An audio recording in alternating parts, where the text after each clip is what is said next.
Isso. Amém. Glória a Deus.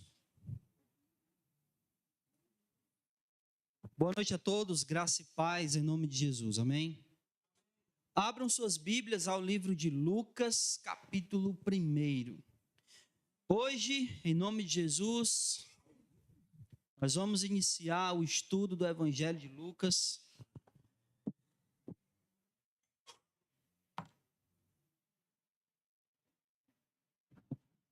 Nós iremos ler apenas os 4 primeiros versículos. E hoje nós iremos fazer uma introdução. Evangelho segundo Lucas, capítulo 1, versículos do 1 ao 4.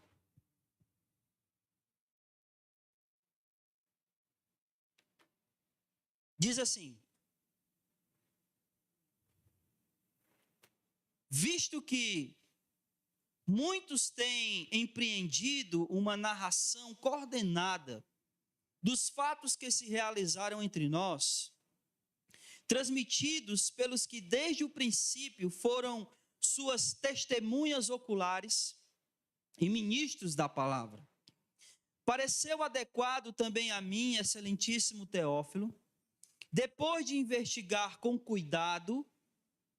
cuidadosamente, desde o começo, escrever-te uma narrativa em ordem para que tenhas certeza da verdade das coisas em que fostes instruídos. Amém? Vamos orar. Senhor nosso Deus, Pai amado, nós te damos graças, Senhor. Bendizemos o teu nome, porque o Senhor é digno de toda honra, de toda glória, de toda adoração.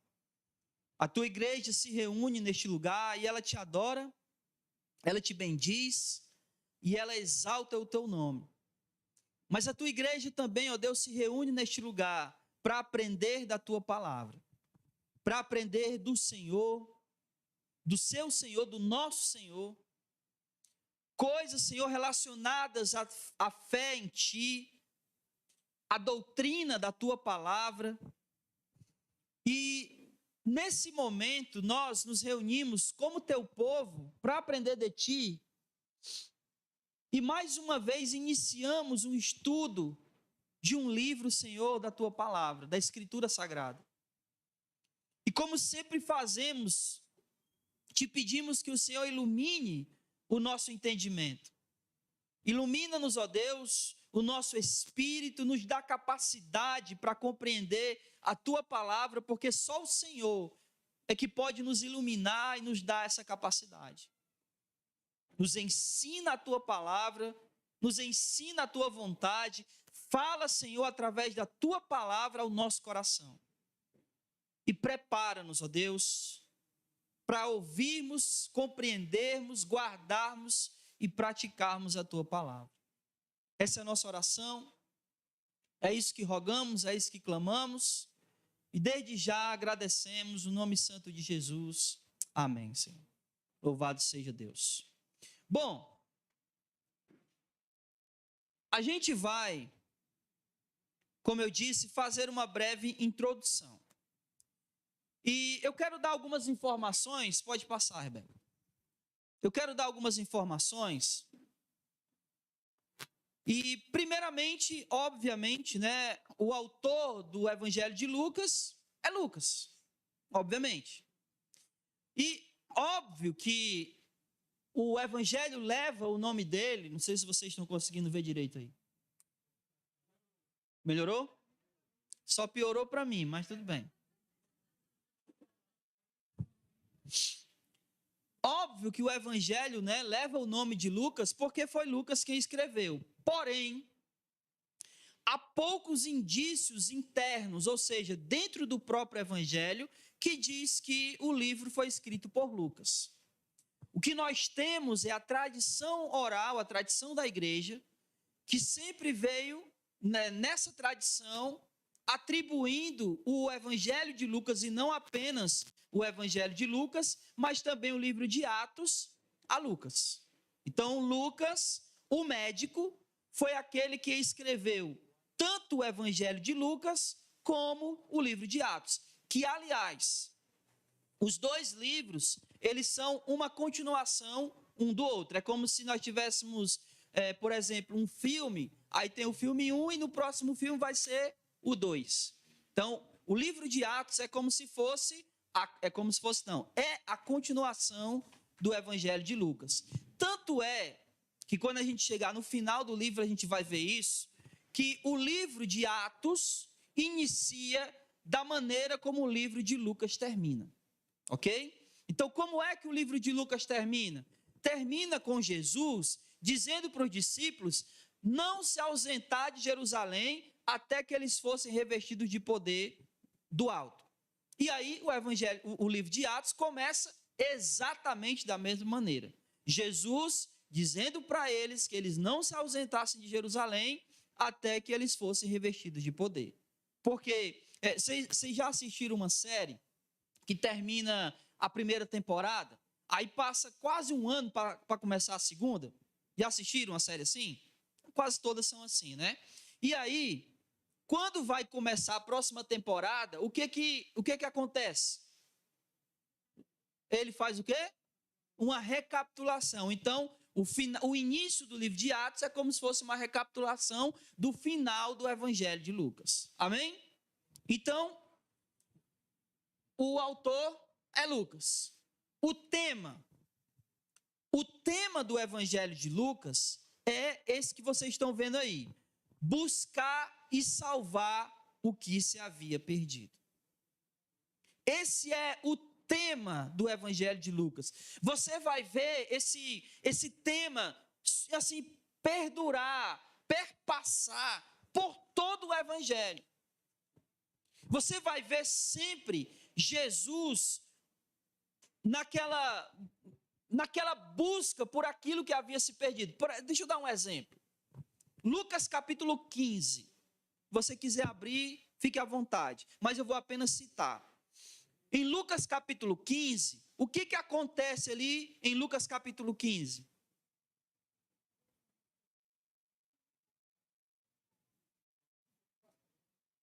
Isso, são 3 parábolas. Alguns chamam essas parábolas de as parábolas dos achados e perdidos, né? Não é verdade? Por quê? Porque havia uma ovelha que se perdeu, havia uma moeda que se perdeu, e por último vai haver o quê? Um filho que se perde. E em todas as 3 parábolas, sempre vai ter alguém buscando aquilo que se havia perdido. Então, você vai ter um pastor que busca a ovelha que se perdeu, você vai ver a mulher que busca a dracma, a moeda que ela perdeu, e você vai ver o pai recebendo de volta o filho que estava perdido. Tanto é que o diálogo entre o pai e o filho mais velho é o seguinte: esse teu irmão estava perdido e foi achado. Então, o tema do Evangelho de Lucas é buscar e salvar o que se havia perdido, ok? E um detalhe, por favor, Eve, traz um pouquinho d'água para mim, por favor, que a minha garganta está quase falhando aqui. E um detalhe, por favor, preste atenção. Quando o Evangelho de Lucas fala sobre buscar e salvar aquilo que se havia perdido, vai muito além do que apenas o ser humano. A criação se perdeu? Sim ou não? Sim. Quando Adão e Eva pecam, obrigado, meu amor. Quando Adão e Eva pecam, Deus dá algumas sentenças. Vocês lembram das sentenças? Sim ou não? Ele dá uma sentença para a mulher, né? Ele dá uma sentença para a serpente, ele dá uma sentença para o homem, e ele dá uma sentença para quem? Para a terra. Né? E eu queria que você fosse até lá, por favor, Gênesis capítulo 3, para vocês entenderem aonde eu quero chegar.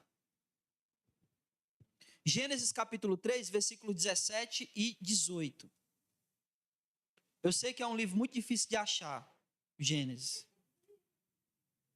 Obrigado. Gênesis fica entre Gênesis e Apocalipse. Capítulo 3, a queda. Aí, olha o versículo 17. E disse para o homem: porque destes ouvidos a voz da tua mulher e comeste da árvore da qual te ordenei, não comerás dela. Aí ele vai dizer, ó, a sentença para a terra, né? Maldita é a terra por tua causa. Com sofrimentos comerás dela todos os dias de tua vida. Aí olha o versículo 18. Ela te produzirá espinhos e ervas daninhas. Então preste atenção numa coisa. Os espinhos e as ervas daninhas foram consequências do pecado. Antes do pecado não havia espinhos, não havia ervas daninhas. Os espinhos entraram como punição à natureza, à terra, por causa do pecado do homem. Então Jesus, na cruz, ele tinha uma coroa. Qual era a coroa dele? De que era? De espinhos. Porque aqueles espinhos representavam a consequência do pecado na criação. Então Jesus estava redimindo na cruz não só a humanidade, mas toda a criação. Amém?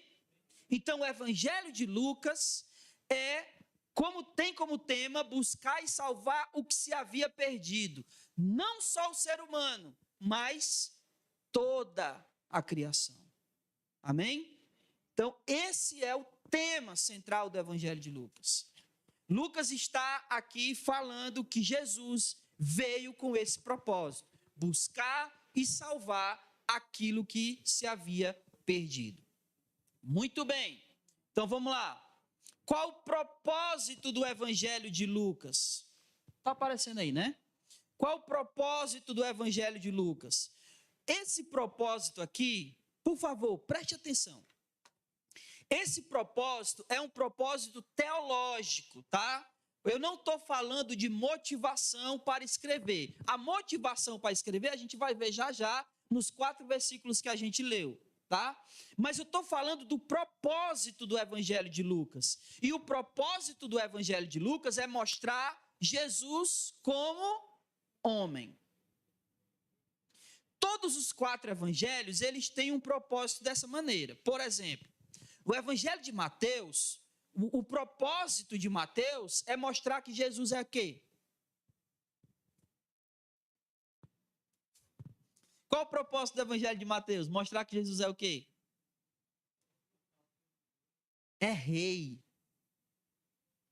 O propósito do Evangelho de Mateus é mostrar que Jesus é rei. Tanto é que, abra em Mateus capítulo 1, versículo 1. Ele vai dizer que Jesus é o filho de... Não. Filho de quem? De Davi.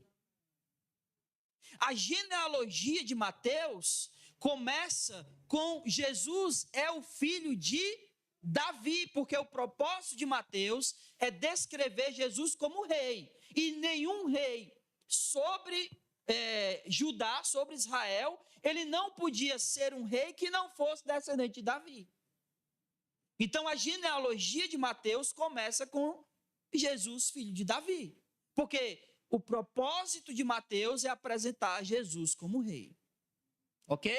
Marcos já tem um outro propósito. Marcos não apresenta Jesus como rei. Marcos apresenta Jesus como um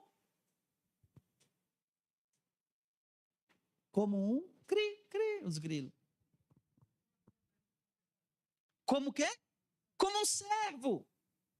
Tanto é que no Evangelho de Marcos você vai ver Jesus trabalhando o tempo todo. Ele não para, ele está sempre trabalhando, ele está sempre fazendo alguma coisa. O Evangelho de Marcos, tanto é que ele é muito rápido. No instante ele acaba porque Jesus está sempre trabalhando, está sempre fazendo alguma coisa. Ele está sempre servindo.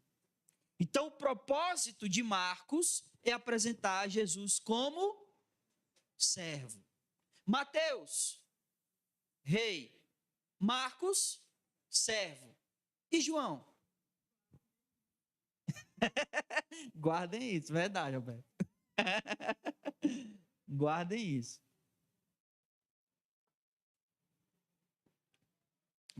Mateus, rei. Marcos, servo. João? Quase. Quase. João. O propósito de João é apresentar Jesus como Deus. Por isso que no princípio era o verbo estava com Deus e o verbo era Deus. Então o propósito de João é apresentar Jesus como Deus. E Lucas, o propósito de Lucas é apresentar Jesus como homem. Ok? Porque, afinal de contas, por isso que eu digo que é o propósito teológico, porque se Jesus não fosse homem, ele não teria pago os nossos pecados. Para que ele pudesse nos representar na cruz, ele tinha que ser um homem. Porque, afinal de contas, quem pecou? Um ser humano. Então, se não fosse um ser humano a morrer na cruz, Jesus não teria nos representado, não teria tomado o nosso lugar. Por isso, o propósito de Lucas é apresentar Jesus como homem. Ok.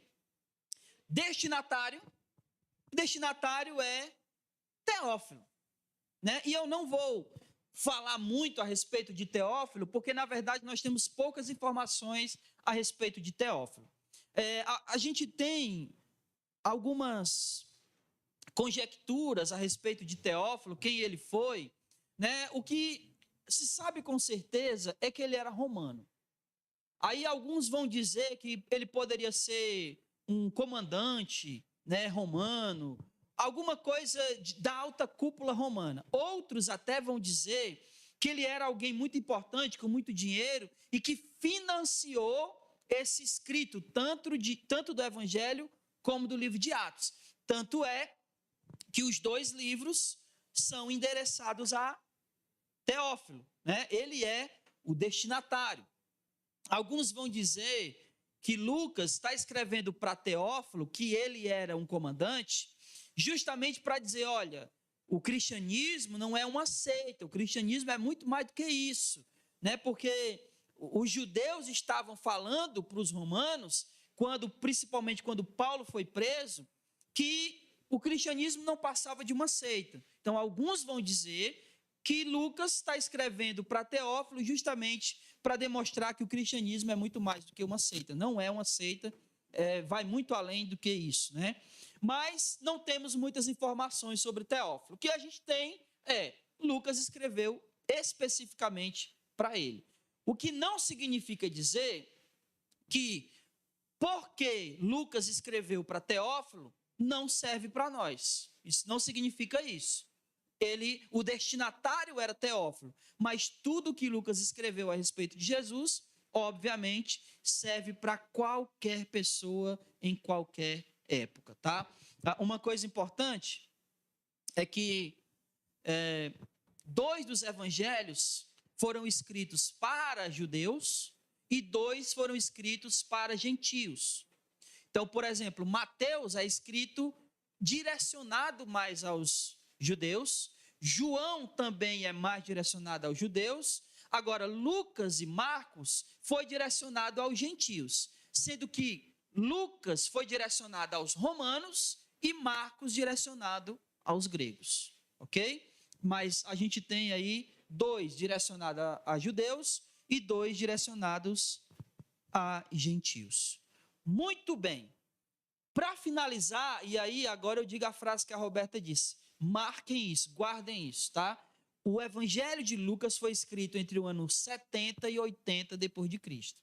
E isso é importante porque, pelo que a gente vai ver aqui nos 4 primeiros versículos, notem que nesse período aqui, os 2 principais apóstolos de Jesus, principais no sentido de que são aqueles que a gente mais tem coisas escritas sobre eles, que era Pedro e Paulo, eles já tinham morrido. Então, essa data aqui, entre 70 e 80 depois de Cristo, já é bem depois da morte tanto de Pedro como de Paulo. Os dois morreram ali por volta do ano 64 a 66, então aqui já teria quase 10 anos que eles já haviam morrido, né? E um detalhe importante, Lucas não começou a escrever no ano 70, tá? Ele termina entre 70 e 80, mas o evangelho tem sido confeccionado durante toda a vida de Lucas. Nas viagens missionárias dele com Paulo, ele vem escrevendo e fazendo a sua pesquisa, ok? Amém? Ok. Tendo dito isso, agora pode passar, Rebeca. Vai passar. Pronto. Por que estudar o Evangelho de Lucas? Nós vamos ver a importância do Evangelho de Lucas naquela situação a qual Lucas escreveu, e nós vamos ver a importância do Evangelho de Lucas para nós hoje. Por que é importante a gente estudar o Evangelho de Lucas? Então vamos lá, olha o versículo 1, acompanhe comigo aí o versículo 1, por favor. Visto que muitos têm empreendido uma narração coordenada dos fatos que se realizaram entre nós. Leia o que está escrito aqui atrás. Muitas pessoas haviam escrito a respeito de Jesus e sua vida, talvez de forma incompleta ou até contraditória. Lucas, então, resolve fazer uma narrativa que seja em ordem e confiável para suprir essa necessidade. Eu não sei se vocês sabiam, mas esses 4 evangelhos que nós temos aqui na Bíblia não são os únicos evangelhos que haviam sido escritos. Vocês estão vendo aqui, né? Os evangelhos que tem escrito aqui. O que tem escrito aí atrás? Evangelho de Tomé, Evangelho egípcio, Evangelho de Pedro, Evangelho de Nicodemos, o Evangelho da infância de Jesus, o Evangelho de Maria Madalena, o Evangelho de Judas e entre outros. Isso aqui são só evangelhos, mas haviam, por exemplo, outros livros de Atos, por exemplo, Atos de Tecla, né? Havia outras cartas que não são cartas escritas pelos discípulos de Jesus. Então, haviam outros escritos. Mas, no caso aqui, haviam outros evangelhos. E aí a pergunta é, por que esses evangelhos não entraram aqui na Bíblia? Hã? Não é nem isso, é porque provavelmente muitos desses evangelhos, ou eles eram incompletos, ou eram contraditórios, ou as duas coisas. Deixa eu dar um exemplo aqui para vocês. O Evangelho de Maria Madalena, por exemplo, vocês já assistiram aquele filme O Código da Vinci? Já assistiram? Esse filme, O Código da Vinci, é baseado no Evangelho de Maria Madalena, onde diz que Jesus não só teve um romance com Maria Madalena, mas ele teve filhos com Maria Madalena. Então, isso é uma das coisas que tem escrito no Evangelho de Maria Madalena. No Evangelho de Judas, por exemplo, vai dizer que quem morreu na cruz não foi Cristo, não foi Jesus, foi Judas.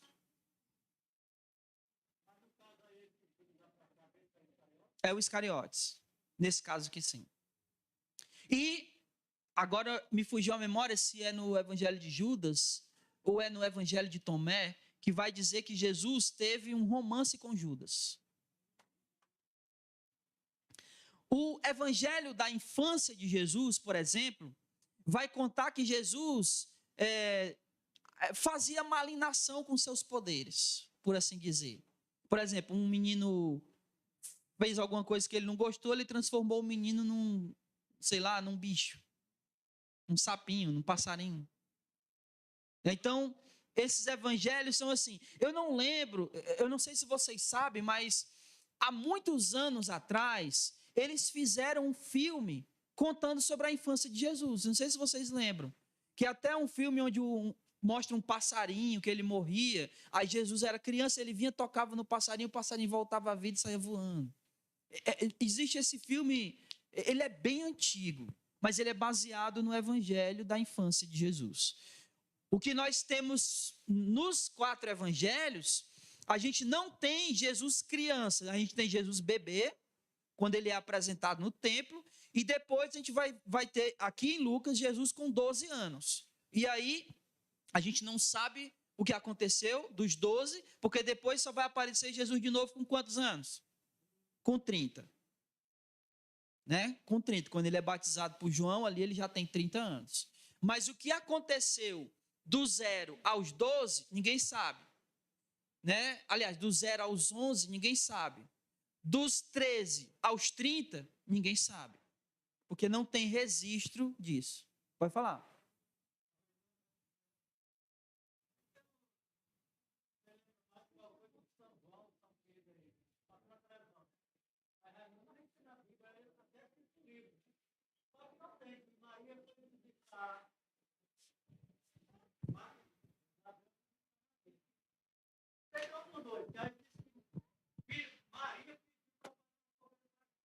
Ah, sim. O que tem, e na verdade é aqui em Lucas, né? O que tem é que Maria foi visitar Isabel, né? Inclusive, quando ela fala, João Batista se mexe dentro da barriga de Isabel, né?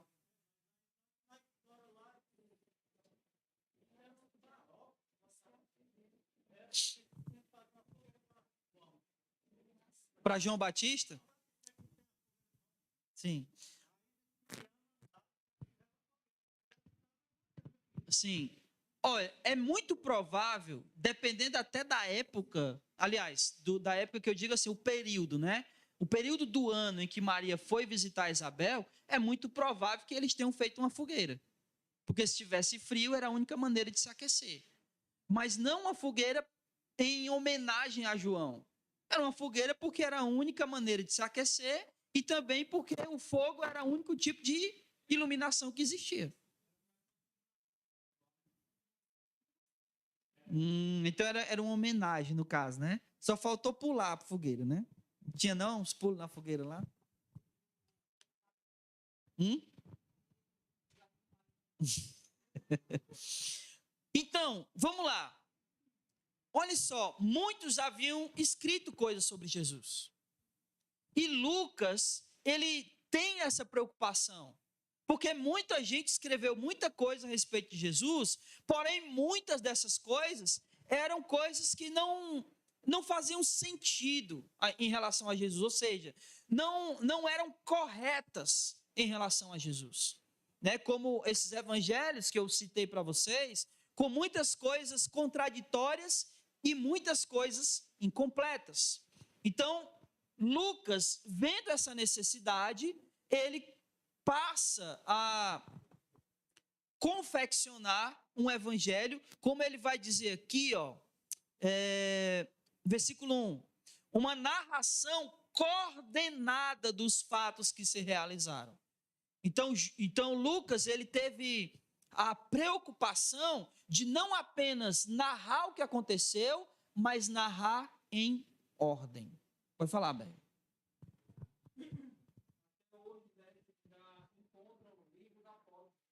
Sim. Na verdade, esses livros apócrifos, eles são encontrados hoje até para vender. É possível você comprar eles e lê-los, tá? É possível. Eles têm para vender.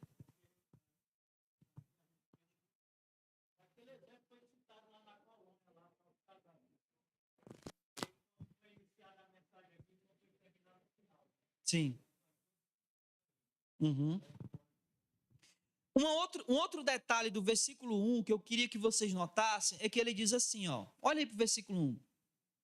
Uma narração coordenada dos fatos que se realizaram entre nós. Por que é importante essa palavra fato aqui? É importante porque muita gente quer dizer que a história de Jesus ela não foi real. ela foi uma fábula, é só uma fábula, ou que Jesus ele não existiu realmente. Mas Lucas está dizendo que ele está aqui escrevendo algo que é um fato. Não é uma coisa inventada, não é uma coisa da cabeça dele, não é como, por exemplo, a história da Chapeuzinho Vermelho, né? Não é a história do lobo mau, dos 3 porquinhos, não é uma fábula, é um fato.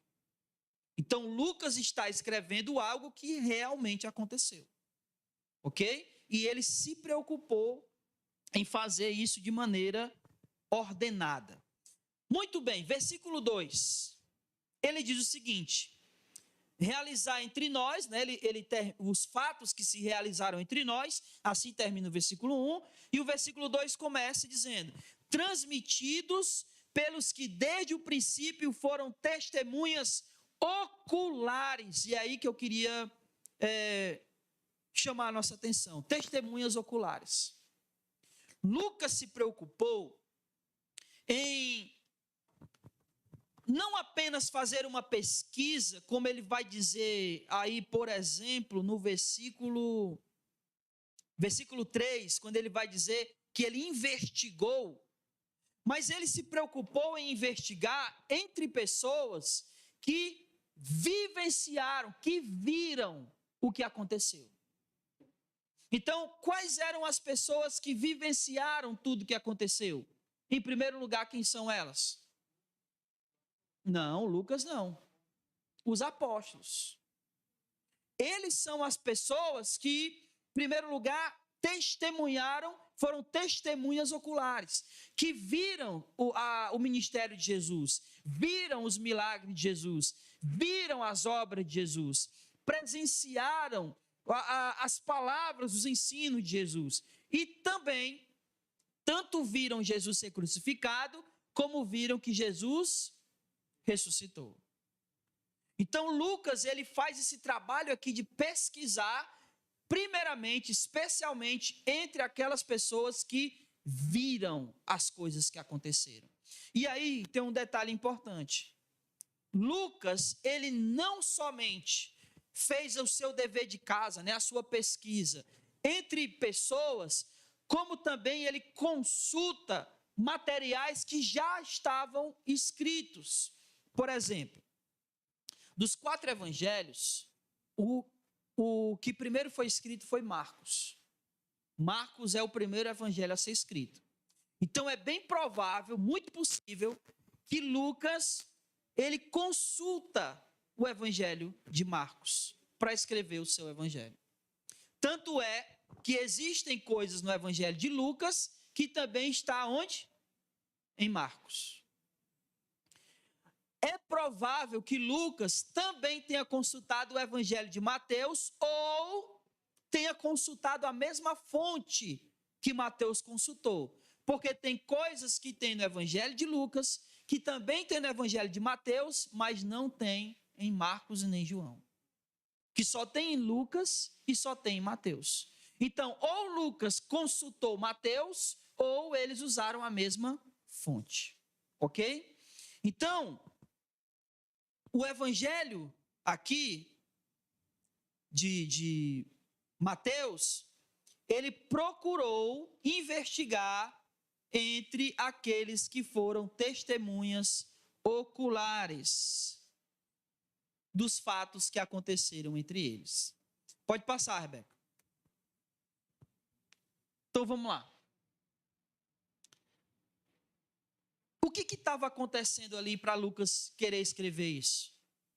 No versículo 1 ele diz o quê? Que muita gente estava querendo contar a história de Jesus, não era? Muita gente estava contando, escrevendo a história de Jesus. E aí Lucas vai e escreve essa história. Muitas pessoas hoje em dia estão descrevendo um Jesus que não existe. E muitas dessas pessoas nem mesmo são cristãs. Vocês já pararam para notar como as pessoas hoje em dia querem dizer como Jesus é, e muitas delas nem são cristãs? É comum hoje em dia a gente escutar assim, não, mas Jesus pregou o amor. E ouvir isso de pessoas que nem conhecem Jesus, nem sabem quem Jesus é de verdade, que nem têm um relacionamento com Cristo realmente. Então, estão descrevendo um Jesus de amor, um Jesus que é quase um hippie, um Jesus que não reflete nem de longe aquele descrito na Bíblia, um cara legal, que veio trazer uma mensagem de paz e amor, sendo que na visão dessas pessoas, essa paz e amor é fazer tudo que bem quer e deseja, sem que ninguém se intrometa na sua vida. É isso que essas pessoas querem. Olha, Jesus veio pregar o amor. Por quê? Porque elas querem fazer tudo que quer e que ninguém diga nada. Não é diferente do que havia na época de Lucas, só que hoje ninguém está tentando reescrever a história de Jesus. Eles só estão querendo dizer como ele era, sem ao menos se preocupar de onde estão tirando essa informação, se é que estão tirando de algum lugar. Pelo menos esses que talvez estavam escrevendo seus evangelhos, eles tiveram suas fontes. Talvez fontes erradas, mas tiveram. Aqui, hoje, as pessoas querem dizer quem é Jesus e muitas vezes elas estão dizendo quem Jesus é baseado naquilo que elas pensam e acham sobre Jesus, não aquilo que está escrito sobre Jesus. Então, estudar o Evangelho de Lucas vai nos fazer saber quem de fato Jesus é, saber quem de fato Jesus foi. O próximo slide que eu vou passar para vocês é de uma atriz bem famosa, talvez vocês conheçam. E ela estava num podcast e ela disse essa frase. Pode passar. Não, volta. Jesus é legal. A fanbase que não coopera. Fanbase é os fãs. E no caso aqui, ela quis chamar de fãs, né, de fanbase, os seguidores de Cristo. Então ela disse, não, Jesus é legal, Jesus é um cara legal. E aí, para esse povo moderninho, tá? Jesus é assim, ó. Pode passar, Rebeca. Esse é Jesus. Um cara legal, um cara descolado. Mas esse Jesus que as pessoas estão querendo dizer que ele é, não é o escrito na Escritura. Mas essas pessoas estão querendo ensinar os cristãos quem Jesus era, quem Jesus foi. Aliás, quem Jesus é. E é importante a gente estudar o Evangelho de Lucas, porque aqui nos Evangelhos é quem vai nos mostrar, é aonde nós vamos saber, aonde nós vamos encontrar a respeito de Cristo. Outro dia eu estava vendo um debate de uma moça, que ela diz o seguinte, eu não acredito na Bíblia, eu acredito em Jesus. Aí a outra que estava debatendo com ela diz, mas da onde é que tu sabe que Jesus existe? Se não for da Bíblia. Não, mas eu não acredito na Bíblia. Sim, aonde é que está escrito sobre Jesus? Como é que tu vai acreditar em Jesus sem acreditar na Bíblia? Não faz sentido isso. Então, o Evangelho de Lucas, assim como os outros evangelhos, né? É importante que a gente estude para que a gente saiba quem é Jesus. Pode passar. E aí, ó, eu quero que você preste atenção nessa frase. Jesus não foi apenas um cara legal que fez o bem no mundo. Você não crucifica caras legais. Você crucifica ameaças. Se a gente parar para pensar, eu já fiz essa pergunta aqui há muito tempo atrás, mas eu vou refazê-la. Jesus já ofendeu alguém? Vou perguntar de novo. Jesus ofendeu alguém? Vou perguntar de novo. Jesus já ofendeu alguém? Eu vou responder, porque o tempo já está muito adiantado. Claro que sim.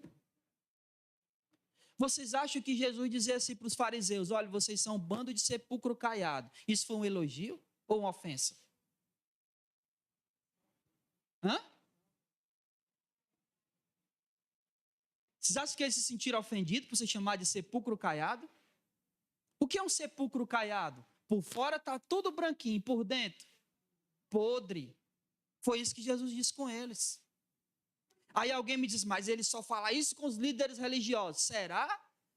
Ou vocês acham que os discípulos deles ficaram felizes quando ele diz, vocês são homens de pequena fé? Ficaram felizes ou se sentiram ofendidos? Jesus não era um simples cara legal que veio fazer o bem. Você não crucifica caras legais. Você crucifica ameaças. E Jesus era uma ameaça tanto para o mundo religioso da época dele, porque os fariseus queriam matá-lo, porque ele era uma ameaça a tudo aquilo que eles vivenciavam religiosamente. Pergunta para Herodes, que tentou matar Jesus quando era bebê. Por que ele quis matar Jesus? Porque Jesus era um menino legal? Não, porque era uma ameaça ao trono dele. Ninguém crucifica cara legal. E aí esse povo está querendo pintar um Cristo legalzinho, paz e amor. Não, Jesus não era assim. Jesus era uma ameaça para tudo aquilo, ou para todo aquele que vivia uma vida contrária à vontade de Deus, porque era uma mudança. Alguém diz assim, olha, mas Jesus nunca desprezou um pecador. É verdade, mas todo encontro de Jesus com qualquer pecador que fosse, terminava assim, ó, vai e não peques mais. Não terminava, você é pecador, continue assim. Não! Encontrar com Jesus significa mudança radical de pensamento, de atitude, de tudo. E ninguém crucifica um cara legalzinho. Jesus não era só um cara legal. Jesus era uma ameaça para aqueles da sua época. E aí, para finalizar, eu queria chamar a nossa atenção para duas coisas que Lucas diz, e uma delas, pode passar, Rebeca, está no versículo 3. Que ele diz assim, versículo 3, pareceu adequado também a mim, excelentíssimo Teófilo, depois de investigar tudo cuidadosamente. Então, é essa frase que eu queria chamar a nossa atenção, investigar com cuidado. Porque é exatamente esse o motivo pelo qual nós vamos estudar o Evangelho de Lucas. Nós vamos examinar com cuidado tudo a respeito de Jesus. Nós vamos examinar quem ele era, quem ele foi, quem ele é, a sua vida, o seu nascimento, a sua obra, sua morte e sua ressurreição. E assim nós vamos aprender de fato e de verdade quem Jesus é. Como vimos, né, da frase anterior, ninguém crucifica um cara legal. Jesus não foi só um cara legal, como as pessoas querem afirmar hoje em dia.